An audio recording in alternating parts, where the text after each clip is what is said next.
ഇപ്പോൾ മാധ്യമങ്ങളെ കാണും. ബജറ്റ് ദീർഘകാലമായി കേരളം ആവശ്യപ്പെട്ടുകൊണ്ടിരുന്ന എയിംസ് ശ്രീ സുരേഷ് ഗോപി തന്നെ പ്രഖ്യാപിച്ചതാണ്. താൻ ജയിച്ചാൽ തീർച്ചയായും എയിംസ് കേരളത്തിൽ കൊണ്ടുവരും. ബഡ്ജറ്റിൽ സ്വാഭാവികമായും പ്രഖ്യാപനം വേണ്ടതാണ്.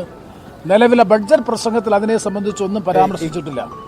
മാത്രവുമല്ല, സംസ്ഥാനം മുന്നോട്ട് വെച്ചിട്ടുള്ള മറ്റ് ആവശ്യങ്ങളെ സംബന്ധിച്ചൊന്നും തന്നെ കേവലമായ പ്രതികരണം പോലും നടത്തിയിട്ടില്ല. അതുകൊണ്ട് തന്നെ പ്രസംഗവുമായി ബന്ധപ്പെട്ട വിലയിരുത്തലാണെന്നുണ്ടെങ്കിൽ ഒരു സംശയവും വേണ്ട. സംസ്ഥാനത്തോടും അതുപോലെ തന്നെ BJP ഇതര സംസ്ഥാനങ്ങളോടും ചുറ്റമ്മ നയമാണ് സ്വീകരിച്ചിട്ടുള്ളത് എന്നുള്ളത് മനസ്സിലാക്കാൻ കഴിയും. പിന്നെ തൊഴിലില്ലായ്മയെ അഡ്രസ് ചെയ്യാൻ വേണ്ടി പ്രഖ്യാപിച്ചിട്ടുള്ള പദ്ധതികൾ മുഴുവൻ നിങ്ങൾ പരിശോധിച്ചാൽ അറിയാൻ കഴിയും ജോലി ലഭിച്ചതിന് ശേഷം കൊടുക്കുന്ന ആനുകൂല്യങ്ങളെ സംബന്ധിച്ചാണ്. പക്ഷെ ജോലി ലഭിക്കുന്നത് എങ്ങനെ, അതിന് സ്കില്ലിങ്ങും മറ്റ് കാര്യങ്ങളെ സംബന്ധിച്ച് പറയുന്നു എന്നത് ഒഴിച്ചാൽ എംപ്ലോയ്മെന്റ് ആൻഡ് സ്കില്ലിങ്ങിനെ കുറിച്ച് പറയുകയും EPFO രജിസ്ട്രേഷനെ കുറിച്ച് പറയുകയും ഒക്കെ ചെയ്യുമ്പോഴും പുതിയ തൊഴിലവസരങ്ങൾ സൃഷ്ടിക്കാൻ പര്യാപ്തമായിട്ടുള്ള ഏതെങ്കിലും പദ്ധതിയോ പുതിയ പ്രഖ്യാപനമോ ഉണ്ടാകുന്നില്ല. കാർഷിക മേഖലയെ സംബന്ധിച്ചിടത്തോളം സ്ഥിതി വ്യത്യസ്തമല്ല.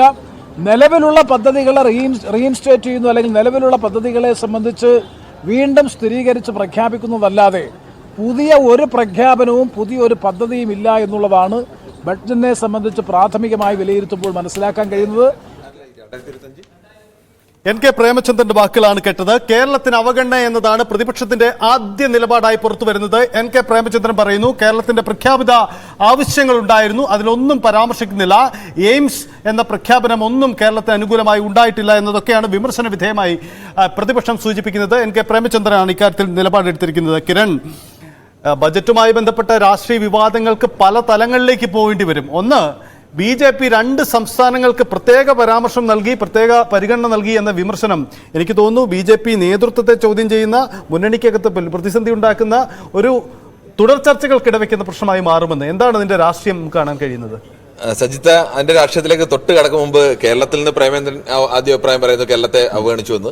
കേരളത്തെ മാത്രമല്ല, തമിഴ്നാടിനെ